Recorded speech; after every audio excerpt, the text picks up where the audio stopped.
बच्चों अब हम लोग बात करेंगे प्रोटिस्टा किंगडम की। सबसे पहले मैंने मोनेरा किंगडम पढ़ा, अब हम लोग पढ़ेंगे प्रोटिस्टा किंगडम। जो प्रोटिस्टा किंगडम होते हैं इसके भी मेंबर यूनिसेलुलर होते हैं। यूनिसेलुलर किसे कहते हैं? यूनिसेलुलर इसे कहते हैं जिसमें ओनली वन सेल्स इन्वॉल्व होते हैं, जिनका शरीर एक सेल से बना होता है उसे यूनिसेलुलर कहते हैं बच्चों। लेकिन ध्यान दीजिएगा, मोनेरा किंगडम क्या थे? वो प्रोकैरियोट्स थे, लेकिन जो इसके मेंबर्स होते हैं ये यूकैरियोट्स होते हैं। यूकैरियोट्स किसे कहते हैं? जिनमें वेल डिफाइंड न्यूक्लियस प्रेजेंट होता है। मेरी बात समझिएगा बेटा, इधर ये यदि हम बनाते हैं एक सेल का स्ट्रक्चर और ये बीच में न्यूक्लियस है और न्यूक्लियस के बीच में क्या लोकेटेड होता है? न्यूक्लियस के बीच में जेनेटिक मटेरियल पाए जाते हैं, जेनेटिक मटेरियल पाए जाते हैं। और देखिए इस जो ये न्यूक्लियस है ना, इसको वेल अच्छे से वेल मेंटेन से अच्छे से क्या है कवरिंग की गई है ना न्यूक्लियस की, तो इसमें प्रॉपर्ली न्यूक्लियस प्रेजेंट है। और जिसमें अच्छे से well defined nucleus is present तो हमेशा यूकैरियोट्स होता है, और जिसमें well defined nucleus is absent उसे क्या बोलते हैं बच्चों? प्रोकैरियोट्स बोलते हैं। तो मोनेरा किंगडम में हम लोगों ने प्रोकैरियोट्स के बारे में पढ़ा था, अब हम लोग पढ़ेंगे यूकैरियोट्स के बारे में। तो ये यूकैरियोट्स भी होते हैं और यूनिसेलुलर भी होते हैं। तो यहाँ पे हम लिखते हैं बच्चों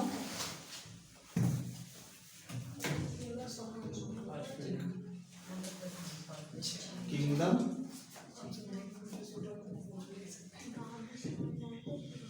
किंगडम प्रोटिस्टा। और किंगडम प्रोटिस्टा में सबसे पहला पॉइंट हम लिखते हैं बच्चों, ये क्या होते हैं? ये यूनिसेलुलर होते हैं। कहाँ होते हैं? यूनिसेलुलर। और ये क्या होते हैं बच्चों? यूकैरियोट्स होते हैं। अब आपके समझ में आ गया होगा कि यूकैरियोट्स किसे कहते हैं। क्लियर? यूकैरियोट्स किसे कहते हैं जिसमें वेल डिफाइंड न्यूक्लियस प्रेजेंट होता है ना। I am writing here well defined nucleus, इसमें क्या होता है बच्चों? प्रेजेंट होता है। राइट? आई समझ में आ गया होगा। इसीलिए इसे क्या बोलते हैं? इसे यूकैरियोट्स बोलते हैं। ध्यान दीजिएगा, मैंने बताया था मोनेरा किंगडम में जितने भी मेंबर थे ऐसा कोई भी स्पेस नहीं होता, ऐसा कोई भी प्लेस नहीं होता जहां पर ये पाए नहीं जाते हों। ये सब कहीं पाए जाते थे ना, किसके मेंबर? मोनेरा किंगडम के। लेकिन जो प्रोटिस्टा के किंगडम के मेंबर्स हैं ये कहाँ पाए जाते हैं? मोस्टली एक्वाटिक होते हैं, एक्वाटिक नेचर के होते हैं। एक्वाटिक नेचर किसे कहते हैं? जो जीव जल में पाए जाते हैं उनको एक्वाटिक एनिमल्स कहते हैं। तो ये किस नेचर के होते हैं बच्चों? एक्वाटिक नेचर के होते हैं।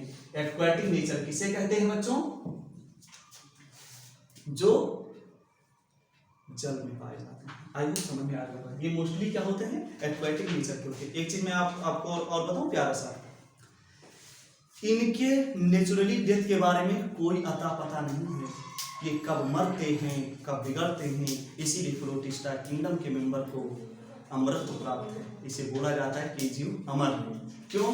क्योंकि ये जो है एक तो यूनिसेलुलर होते हैं और इनका कोई भी लाइफ स्पैन कंफर्म नहीं है कि कब ये मरते हैं, इनकी लाइफ स्पैन कितने मिनट की होती है, ये कोई अता पता नहीं है। इसीलिए प्रोटिस्टा किंगडम में जितने मेंबर आते हैं उनको बोला जाता है ना कि सब अमर है। क्लियर? आई होप आपके समझ में आ रहा होगा। ये फूड को प्रिपेयर कैसे करते हैं बच्चों? मोस्टली क्या होते हैं? ऑटोट्रॉफ्स होते हैं। क्या होते हैं? ऑटोट्रॉफ्स होते हैं। ऑटोट्रॉफ्स आपको पता है ना क्या होते हैं? मैंने बताया नहीं था। Can make their own food, जो खुद से भोजन बना लेते हैं उनको क्या कहा जाता है?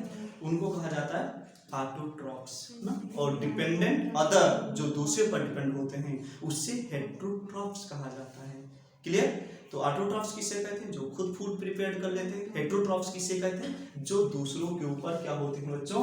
वो डिपेंड होते हैं। और याद रखना, ये सरवाइव करते हैं। जो ये सरवाइव करते हैं बच्चों, ये दो तरीके से रहना पसंद करते हैं। एक सोलाइट्री में रहना पसंद करते हैं। सोलाइट्री में रहना किसे कहते हैं? जो अकेले रहना पसंद करते हैं ना, तो कुछ इसके जो मेंबर्स हैं वो अकेले में रहना पसंद करते हैं, वो सोलाइट्री नेचर के होते हैं। और कुछ मेंबर्स इसके क्या होते हैं? ग्रुप में रहना पसंद करते हैं। कुछ कॉलोनीज में रहना पसंद करते हैं ना, तो कुछ कॉलोनीज नेचर के होते हैं। समझ आए? कुछ अकेले रहना पसंद करते हैं और कुछ कॉलोनी में रहना पसंद करते हैं। इसके मेंबर, इसके 2-3 एग्जाम्पल हम देखते हैं बच्चों, चाहे अमीबा हो, पैरामीशियम हो, यूग्लिना हो। और एक चीज और बता दें इसमें, पहले एक चीज ऐसे बताते हैं सर, एक चीज बता पक्का सुनो, इसके जो प्रोटिस्टा किंगडम में जितने भी मेंबर्स हैं बच्चों, ये प्लांट और एनिमल के लिंकेज होते हैं। प्लांट एनिमल के लिंकेज का मतलब क्या हुआ, इनमें प्लांट के भी प्रॉपर्टी पाए जाते हैं और एनिमल्स के भी प्रॉपर्टी पाए जाते हैं। यानी जब ये वाटर में हम देखते हैं बच्चों, वाटर में चलते हुए दिखाई देते हैं, चप्पल के आकार के होते हैं। और चलता कौन है, एनिमल चलता है ना, चलता कौन है, एनिमल चलता है एक स्थान से दूसरे स्थान पर ना। किस चीज के लिए चलता है, रोटी कपड़ा मकान। लेकिन यदि हम बात करते हैं रोटी कपड़ा मकान के लिए एक स्थान से दूसरे स्थान पे हमेशा क्या करते हैं, चलते रहते हैं। लेकिन ये जो इसके मेंबर्स होते हैं, चाहे हम यूग्लिना की बात करें चाहे पैरामीशियम की बात करें, तो पानी में चलते रहते हैं बच्चों और ये ग्रीन होते हैं। और फूड कैसे बनाते हैं बच्चों, भोजन कैसे बनाते हैं, ये ग्रीन होते हैं फोटोसिंथेसिस के थ्रू। क्लियर ना, अब आपके समझ में आ रहा होगा कि फूड किसके थ्रू बनाते हैं, फोटोसिंथेसिस के थ्रू, यानी सनलाइट का इस्तेमाल करके फूड बनाते हैं। और सनलाइट का इस्तेमाल करके कौन फूड बनाता है, पेड़ पौधे बनाते हैं। और चलता कौन है, एनिमल चलते हैं। तो ये प्लांट और एनिमल्स के दोनों की लिंकेज माने जाते हैं। इसमें प्लांट की भी प्रॉपर्टी है और एनिमल की भी प्रॉपर्टी है, इसीलिए इसे क्या माना जाता है बच्चों, इसे कहा जाता है लिंकेज होते हैं ना दोनों के, प्लांट और एनिमल्स के। आई होप कि मेरी भी चीज समझ में आया होगा। मैं एग्जाम्पल लिख देता हूँ बच्चों, जैसे यहाँ पर इसमें अमीबा हो गया, पैरामीशियम हो गए, यूग्लिना हो गया, ये सारे के सारे एग्जाम्पल बच्चों किसके हो गए, प्रोटिस्टा मेंबर के हो गए। ओके, आई होप आपके समझ में आया होगा।